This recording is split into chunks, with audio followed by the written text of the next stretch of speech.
Hi, hello, happy New Year's Eve. Well, for me anyway. For you, it won't be. But it was about a year ago today, well, a year ago, it's New Year's Eve, it's a year, that I sat down to talk about Bridgerton and my thoughts on it while preparing to have a glass of wine that turned into many glasses of wine over FaceTime with a friend and celebrating the new year. And I subsequently ended up posting a lot more regularly to YouTube as well over the course of 2021. We're gonna just forget the last couple months. So I thought, why not do that again? We obviously aren't gonna talk about Bridgerton, but I figured let's not waste the hair and makeup moment. Unless you're like Melody, there's no hair and makeup moment to waste, in which case you can just keep your opinions to yourself for now and you can just think it. Totally respect your opinion. We'll just keep it to ourselves. But anyway, I figured as we're looking forward to 2022, it would be a good time to talk about some of the books coming out in January for 2022 that we have to look forward to after the clock strikes midnight. Well, the Tuesday after the clock strikes midnight, but it sounded good in the moment. So let's start with January 4th, which will be our first new release date of 2022. And odds are good that I will start 2022 similar to how I started 2021, in that Rachel Hawkins has a new thriller out. If you've been with me for most of the year, you know that I haven't been reading a whole lot of thrillers lately. Honestly, I don't know that you here in this broad liminal space of the internet have actually seen me in my thriller reading phase. I was a bookseller in the mid 2010s and on, and that was kind of the height of the resurgence of thrillers, especially female-led thrillers and female-led thrillers that featured complicated and unlikable female protagonists. So we're seeing Rachel Hawkins move into this space, both in the kind of adult thriller area and an adult romance. Her romance this fall was highly successful. So this doesn't have the same literary connections that her debut into this space had with Jane Eyre in The Wife Upstairs, and this is called Reckless Girls, and this is like a boat murder book. I think it involves a secluded island, so in some ways it may have some Lord of the Flies references. We'll have to see how that plays out, but I'm not anticipating it being as close of a beat for beat analysis as Jane Eyre and The Wife Upstairs. Again, it wasn't beat for beat there either, but there was a little bit more to dig into in terms of the literary intertextuality there. So we're going to be going into this more as a thriller. I am really intrigued in terms of the release date, and I'm sure I can speak on this more after I've actually read it. But it seems like it would be a summer book to me, especially knowing Hawkins' writing and how quick and how much it moves. So it would make sense for me as a good poolside read, but one, they're probably trying to get people into that, like those quick, catchy reads at the beginning of the year. And two, that would put it toward the 6-month paperback release date around time for summer reading. So I guess we'll see how it does and what the trajectory of that looks like. I don't know how supply chain issues are going to play into printing in 2022, because I anticipate us seeing a lot of residual issues with that potentially as well. I do know it has been made a book of the month selection for January, so I'm anticipating a lot of buzz around it.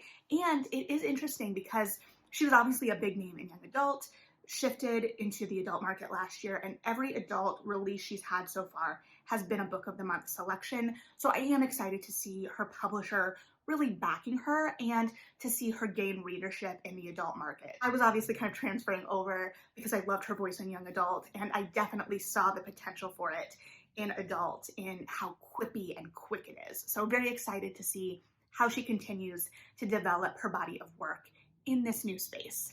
Anyway, on January 11th, we've got some more stuff. The first book I just saw recently, and I believe it is a debut, it's called Daughter of the Moon Goddess by Sue Lynn Tan. So I believe it is a fantasy, I believe a duology. The blurb hints at some romance. It follows a girl who grew up on the moon. It is rooted in Chinese mythology and follows our protagonist to the celestial kingdom. And there's just, I love a liminal space, as we've said. And so the minute I saw a kind of somewhat liminal space type setup, I'm like, I'm in. It has a gorgeous cover, and I'm really excited about this one. I think it's like the first debut that I kind of have on my radar for the beginning of the year, and I'm really excited to see what it is. And I think we can all use a little bit of magic at the beginning of the year as well. Then we have a highly anticipated sophomore novel, I think, yeah, sophomore. is Weather Girl by Rachel Lynn Solomon. She wrote the X Talk last year, which was delightful and a lot of fun. This is, I believe, about newscasters this time instead of public radio. What I'm really excited about this one that I just heard within the last month is that our hero is plus sized. We have been seeing some great strides in body diversity and romance that I'm so excited for. And we've been seeing that a little bit more on the heroine side so far, which makes sense in a way because we have a predominantly female market, not all, and I do want to emphasize that.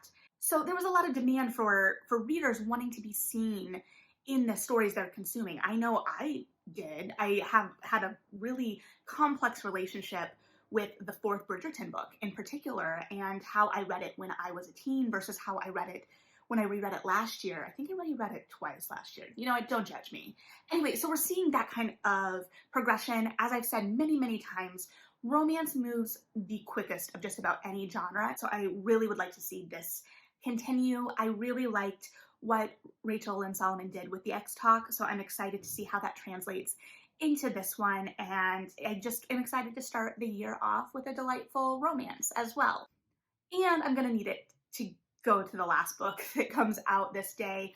We have the new Hanya Yanagihara coming out. It is called To Paradise. I don't know how to talk about this book. I haven't read an advanced copy. I read the blurb like 1 or 2 times, but I just kind of skimmed it because there's a lot going on even in the blurb. It seems like it's a little bit of speculative fiction. It is a little bit of alternate history. I mean, those are kind of one part and parcel in some ways. And it does look like it has multiple timelines going on. So it is going to be another kind of sprawling novel. Now, I know there are a lot of mixed feelings about Hanya Yanagihara, particularly in case of A Little Life, which this is her first novel since A Little Life. A Little Life was a huge book. I read it. I know that there are some people that thought it went too far in its depiction of pain and suffering in its characters, and that it was a little exploitative. So I do know from some of the early buzz I've been reading about this one that it is still very sad. So be aware of that before going in. I'm not going to encourage everyone to pick this up because we are all coming out of, well, not coming out. We don't really know where we are, do we? We've had a really tough couple of years. There are a lot of people finding solace in escapist fiction right now, which is great. So if you are not in the headspace to read a denser, in the sense that I think it's still pretty hefty and sad book, do not worry about that. But I am excited about this book. I don't know when I'm going to get to it in terms of when I'll be in the right headspace. I want to say I'll get to it right away, but I don't know. I do have it pre-ordered, and usually in terms of the emotional resonance, in terms of A Little Life, I generally do pretty good. Books make me cry, but I do try and keep a distance when I feel that coming, or something like that that's really heavy. If it feels like it's going to get to me, sometimes I'll put myself at a distance and start going into analytical brain to protect myself a little bit. That didn't happen with A Little Life. I mean, maybe it did on some level, but I was a wreck with that book. I was living with roommates at the time. They could attest to the fact that I cried multiple times in the book, and that it did alter my mood a little bit, like how I was navigating the world while I was reading it. So I understand, like I said, that not everyone is going to be in a space to potentially read that again, but her work is so powerful. But there's a new Hanya Yanagihara coming. It's going to be a big book at the beginning of the year, I think. I'm sure there will be a lot of marketing dollars behind it. It's a big name. It's her first release since A Little Life, so there's a lot of expectation there. So expect a decent amount of discourse, and if you need to back away from that, just know that that is something that I'm anticipating seeing. So just protect yourself and also enjoy if that is something you're looking forward to. And then January 18th, we have Electric Idol by Katie Robert. This time we're following Eros and Psyche, which I am so excited about. I love the Eros and Psyche kind of myth. I don't think in my personal reading life I've read a whole lot that are rooted in Eros and Psyche, the Greek myth. I've read a lot of East of the Sun, West of the Moon, I think I'm getting that right, retellings, which is like Beauty and the Beast meets Eros and Psyche. They're all kind of the same story family at their heart, and maybe I'll get into that with Electric Idol as well. I anticipate talking about that a little more. I'm excited to see how this world that was created in Neon Gods continues to develop. And yeah, I'm just really excited about this central story, Cupid and Psyche. It also relates back a little bit to All the Feels because the Cupid storyline in the show from that book was part of what was really upsetting Alex. So the Cupid and Psyche thing there, although it was more Cupid, Cupid's having a moment. Let's let him have a moment. So we'll see what that is. I'm anticipating it being as dark and sexy as the first one. It's just gonna be a little different. So we'll see what we get. The next one is another debut, but I've been seeing it for months already, just around, and that is How High We Go in the Dark by Sequoia Nagamatsu. I don't really know much about this except it's got comp titles to Cloud Atlas and Station 11, both of which intrigue me, but it does seem to tackle both potentially a pandemic and, well, I guess that's the Station 11 vibe, right? And global warming, but I think it structurally is where the Cloud Atlas Station 11 comps are coming in, because I do think it follows different timelines as well. So maybe a kind of similar thing with the Hanya Yanagihara. We do have another Emily St. John Mandel coming out this year as well that is going to follow different timelines, I think structurally closer to Station 11 than her last one. So maybe we're having another moment of that, which I'm really excited about. I love when books play with structure in that way and expectation and how things weave together. I love that. So I'm excited. Every time I look at this cover and see the like comps, and I'm like, yeah, this looks so good. And then I'll like look into the subject matter and be like, I don't know if I can handle this right now, but it looks very well executed.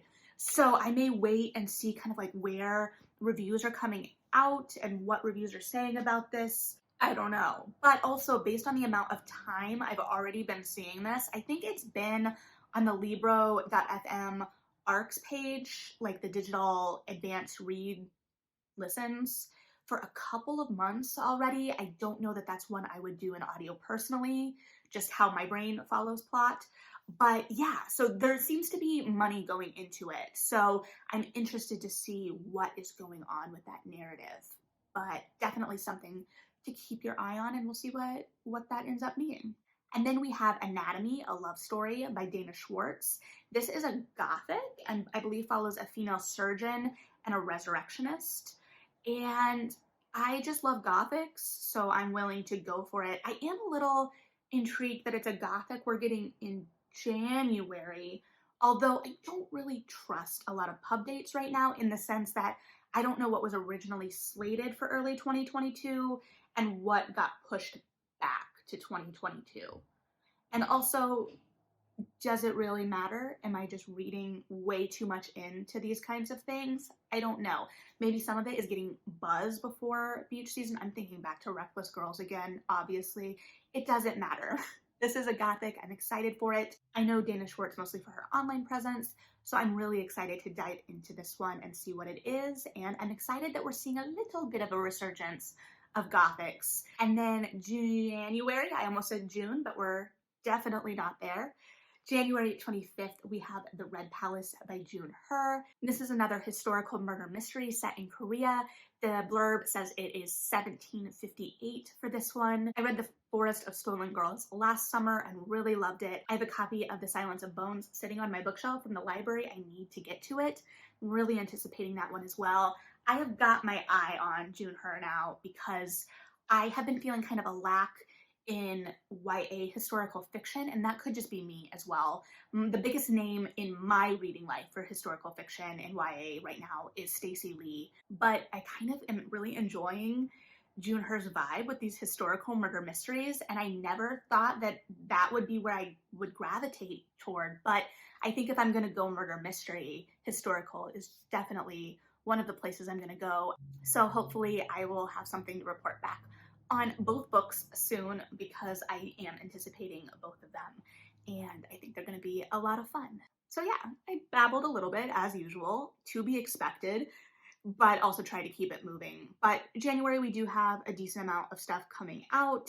So what are you looking forward to? Anything on my list? Anything that I missed or didn't cover? Because again, this is a very subjective what I'm looking forward to list, and I might have missed things. I might have missed things I'm looking forward to. It's been known to happen. So, yeah, what is on your radar? What are you excited about? What are you going to kick off 2022 with reading wise?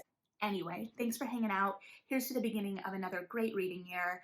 Thanks for coming along for the ride. I'm excited for what 2022 has in store in terms of books, and we'll explore it together. So, thanks, read something good, and yeah,